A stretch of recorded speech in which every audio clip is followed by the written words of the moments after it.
Boa noite, meus amigos. Estamos aqui mais uma vez para conversarmos sobre o Evangelho segundo o Espiritismo. E no início da nossa conversa, pedimos ao Senhor Jesus que nos abençoe, que nos ilumine, que cubra a todos nós nos dois planos da vida com o manto de sua infinita misericórdia. Para a nossa conversa de hoje, foi nos dado os itens de 3 a 5 do capítulo 18º do Evangelho segundo o Espiritismo, que é muitos são chamados e poucos os escolhidos. Esses itens se referem à porta estreita. Os itens 3 e 4 são passagens do Evangelho, passagens de Mateus, e de Lucas. Então vou fazer uma breve leitura aqui, para nós nos situarmos no tema. Item 3. Entrai pela porta estreita, porque larga é a porta da perdição, e espaçoso o caminho que a ela conduz. E muitos são os que por ela entram. Quão pequena é a porta da vida, quão apertado é o caminho que a ela conduz, e quão poucos a encontram. Esse trecho está no Evangelho de Mateus, capítulo 7, versículos 13 e 14. Item 4.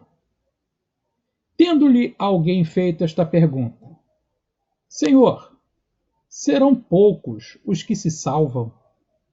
Respondeu-lhes ele: Esforçai-vos por entrar pela porta estreita, pois vos asseguro que muitos procurarão transpô-la e não poderão.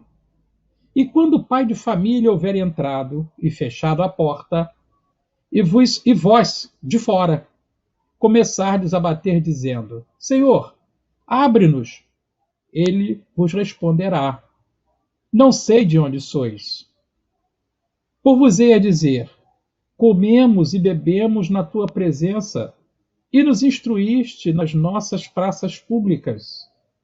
Ele vos responderá: Não sei de onde sois. Afastai-vos de mim, todos vós que praticais a iniquidade. Então haverá prantos e ranger de dentes, quando virdes que Abraão, Isaque, Jacó e todos os profetas estão no reino de Deus, e que vós outros sois dele expelidos.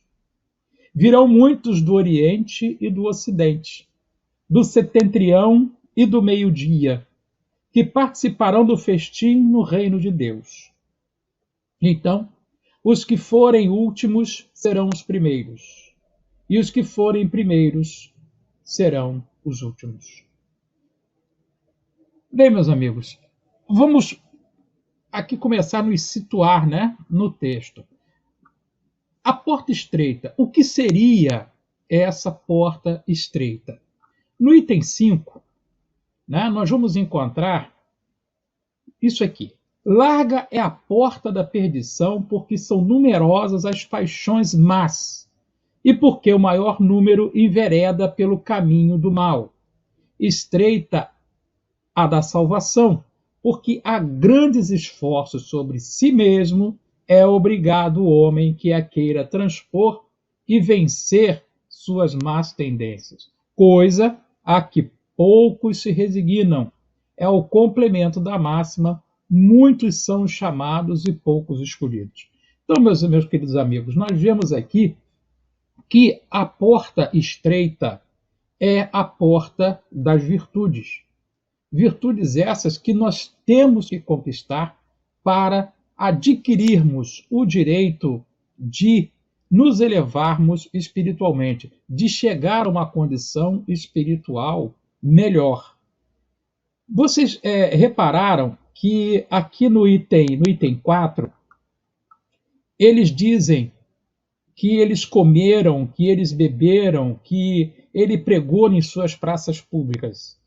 Isso nos remete a um ponto. Não é porque estamos, vamos dizer assim, nós espíritas, não é porque nós frequentamos um local, não é porque nós assistimos às palestras, não é porque nós tomamos o passe, não é porque nós frequentamos essa ou aquela religião, que isso vai nos assegurar um lugar melhor.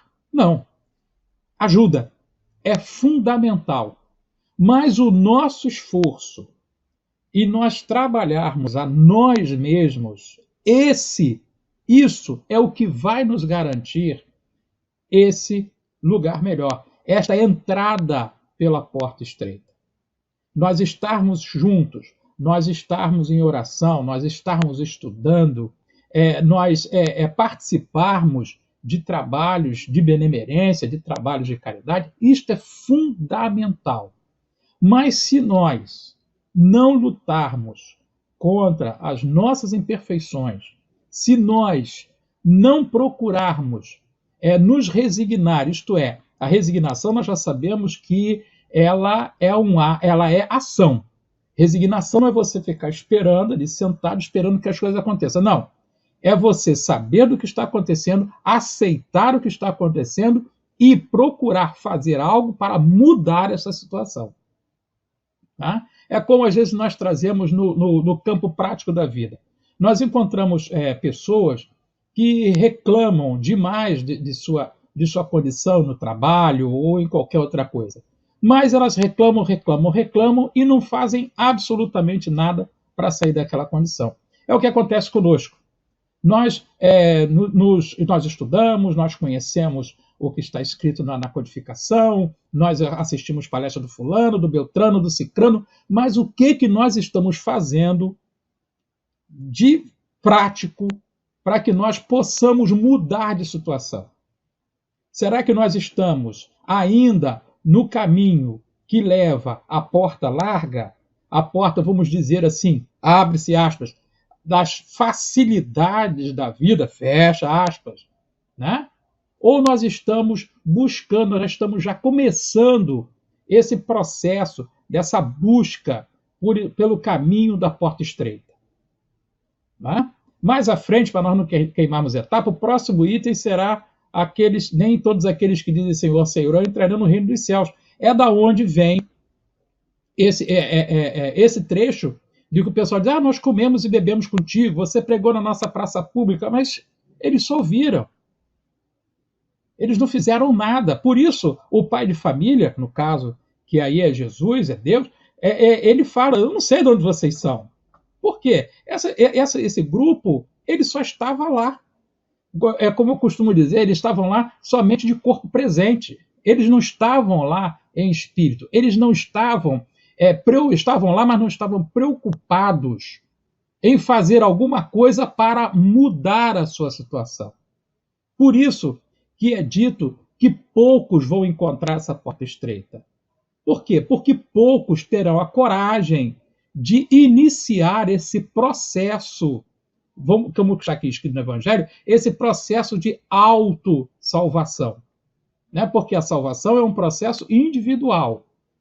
É um processo, não acontece da noite para o dia. Não é porque sabemos isso ou aquilo que nós já estamos salvos. Não, é um processo. Isso vai levar um tempo. Quanto tempo? Não sabemos.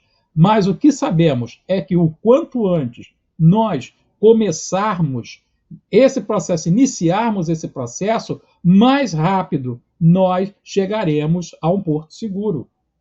Né?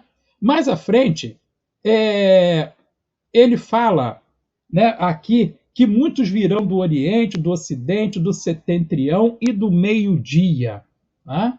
Jesus falava do seguinte, Jesus aqui ele universalizou a mensagem dele, porque ele já sabia que sua mensagem seria espalhada pelo mundo. Então ele diz aqui, muitos virão do Oriente, né? O Oriente, óbvio, né? Do Ocidente, do Setentrião. Quem é Setentrião? É do Norte. Né? E quem é o meio-dia? O meio-dia, nesse caso, é o Sul. Então, Jesus universalizou. Virão pessoas de todo lugar e vão participar do festim no reino de Deus. Isto é, independente de onde da regionalização, porque naquela época os judeus eles achavam que só eles eram detentores do direito de estar no reino dos céus, né? Que só eles eram o povo chamado povo escolhido e que o restante não conseguiria essa benesse. Então Jesus aqui, ele universaliza a palavra dele. A palavra dele não se restringe somente a uma localidade geográfica, a um povo específico. Ela se restringe a todos, os que vêm do norte, os que vêm do oriente, os que vêm do ocidente e os que vêm do sul. Ela atinge a todos, e aqueles que ouvirem as suas palavras e aqueles que iniciarem esse processo de autossalvação, estes sim poderão participar do festim no reino de Deus. São aqueles que vão praticar tudo aquilo que eles ouviram, tudo aquilo que eles aprenderam, independente de localização geográfica, independente de raça, independente de qualquer coisa. Pois a mensagem de Jesus é uma mensagem universal, é uma mensagem que atinge a todos, ela é uma mensagem para todos. Ela não é restrita a um grupo religioso, ela não é restrita a uma região geográfica, ela não é restrita a nada. Aliás, a mensagem de Jesus, ela não tem restrições e não impõe restrições. É um guia seguro. O Evangelho, eu costumo dizer que ele é um mapa do tesouro. Ele é um mapa que nos levará a um tesouro, mas não aquele tesouro, né, que nós estamos acostumados a ver nos filmes de pirata, no tesouro material. Não, é aquele tesouro de que ele fala que a ferrugem não corrói, que a traça não rói, que é o tesouro do coração. É aquilo que nós, neste processo, faremos por nós mesmos, a nosso benefício e a benefício do nosso próximo. Mas mais à frente, aqui no item 5, ele fala de que a humanidade terrena, né, nós vivemos num mundo de provas e expiações. E nesse mundo de provas e expiações, o mal ele tem uma certa predominância sobre o bem. Por que uma certa predominância? Eu aprendi há muitos anos com o nosso ex-presidente da nossa casa, o senhor Agenor, que ele dizia o seguinte, ele falava assim, o mal só parece maior porque ele anda de tamancos, enquanto o bem anda de pantuflas, né? O mal faz mais barulho, então por isso que ele parece maior. E nós vemos isso no nosso dia a dia nas notícias, né? Nas revistas, nos jornais, e que nós sabemos que aquelas notícias bombásticas, aquelas notícias trágicas, a fofoca, né? O artista fulano, o artista beltrano acontecendo, isso aí atrai, né? mais a atenção, mais a nossa atenção do que aquela notícia da descoberta de um medicamento que vai curar uma determinada doença, de uma facilidade que foi criada para o povo. Isso aí não atrai, isso aí não dá ibope. Né? Por quê? A nossa faixa vibratória ainda é muito baixa. Ela ainda não está sintonizada com o mais alto. Estamos no processo. Lembrando, estamos em um processo. Então, vivemos nesse mundo de provas e expiações, aonde o mal ele tem uma certa prevalência para o bem. Por isso, essa dificuldade ainda de nós encontrarmos o caminho para essa porta estreita. Mas no dia, fala aqui no item 5, que diz aqui, quando se achar transformada, né? Quando a humanidade, nós nos acharmos transformados, porque as pessoas falam assim, mas o planeta vai se transformar. Bom, o planeta vai se transformar na medida que nós nos transformarmos. Né? A coisa é em conjunto, não acontece nada aleatoriamente, nada separado. Então, isso aqui, quando se achar transformada, a estrada do bem será mais frequentada. Isso é, quanto mais nós estivermos dentro desse processo de autossalvação, desse processo de elevarmos a nossa frequência, né, mais estaremos na estrada do bem que na estrada do mal. Até nós tínhamos um companheiro que fazia palestra na nossa casa, o Lauro Mendonça, e ele dizia para mim assim, ele falou assim, Marquinhos, olha só, acertar tudo nós não vamos, porque ainda não é da nossa estatura espiritual. Agora, errar menos está ao nosso alcance. Então nós podemos errar menos. Né? É o caso da humildade. A humildade, não, para nós ainda não dá. Humildade não. Agora, a simplicidade dá. Simplicidade nós já podemos começar, né? Nós já podemos falar, já podemos começar em simplicidade, para depois atingir a tal humildade. Então, vamos lá. Se nós estivéssemos, agora diz aqui o item 5, vamos lá mais um pouquinho aqui. Aquelas palavras devem, pois, entender-se com sentido relativo e não absoluto. Se houvesse ser esse o estado normal da humanidade, isso é, aquela coisa má, teria Deus condenado à perdição a imensa maioria de suas criaturas, suposição inadmissível, desde que se reconheça que Deus é todo justiça e bondade. Né? Nós não estamos eternamente destinados, fadados a um destino, a uma coisa ruim. Não, Deus não nos criou para isso. A nossa trajetória é para a felicidade. A nossa trajetória é para a perfeição. Aí vem à frente aqui.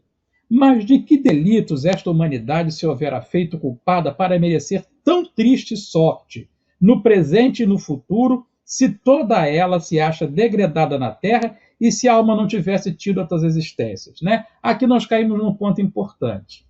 Por que lutarmos?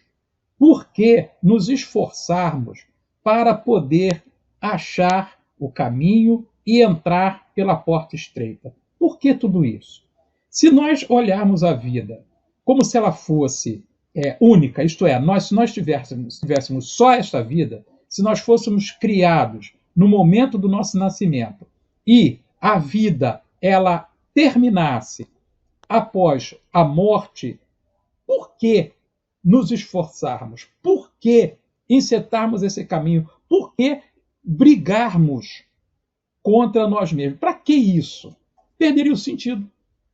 Né? Porque não haveria uma meta. Eu vou brigar, vou entrar pela porta estreita, e depois que abrir essa porta, eu vou cair no nada? Né? O que tem do outro lado dessa porta? Né? É uma pergunta que se deve fazer. O que tem do outro lado dessa porta? Né? Até fazer uma brincadeira aqui, quem lembra daquele programa do Serginho Malandro, da Porta dos Desesperados? Né? O que tem do outro lado dessa porta? Tem um gorila? Tem um jardim florido? O que tem de trás dessa porta? Ou tem o nada? De acordo com essa tese, é o nada. Então, para que eu vou brigar? Para que eu vou me esforçar? Para que eu vou constituir família? Para que eu vou estudar? Para que eu vou querer uma profissão melhor? Para que eu vou brigar por isso ou por aquilo? Se depois que eu morrer, acabou. Isso é um contrassenso. Agora, com a tese da reencarnação, com a tese da pluralidade das existências, isto é, nós tendo uma vida anterior e tendo uma vida posterior, aí as coisas mudam de sentido. Fica palatável.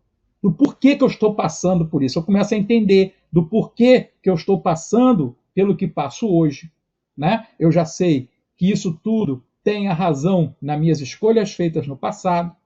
E hoje, já com a mensagem do Evangelho, já com a mensagem dos Espíritos, eu sei que se eu me esforçar, se eu procurar seguir o caminho do bem, se eu iniciar este processo de autossalvação, eu, no futuro, em vidas futuras, estarei muito melhor do que eu estou agora. A coisa fica palatável, fica completamente dentro do senso de justiça e de bondade de Deus. Não é verdade? Fica muito mais compreensível. Então, dá razão para nós encetarmos essa busca, a busca desse caminho, a busca dessa porta. Dá razão para nós nos esforçarmos, para nós empreendermos essa viagem, esse processo de libertação, de autolibertação. Se não fosse assim, as mensagens do Evangelho seriam vazias. Por que muitos se degladiam em teorias, em sistemas teológicos complicados, em filosofias que rodam e não vai a lugar nenhum? Porque falta justamente a reencarnação, porque falta justamente essa peça do quebra-cabeça, a pluralidade das existências. Tão falada no Antigo Testamento, falada no Novo Testamento, Jesus fala abertamente disso, né? Como falavam os antigos. né? Há muito mais tempo já se falava sobre isso. E para nós encerrarmos a nossa conversa, né, eu trago aqui um trecho do capítulo 83 do livro sexto, o Yudakanda, do Ramayana, de Valmiki, né? Para vocês verem como esse sentido da pluralidade das existências, ele não é um conceito novo, e ele é importantíssimo. Diz esse trecho do Ramayana: se é através do decreto do destino que um homem é morto ou mata outro, então é o destino e não o matador que está errado. Não é verdade?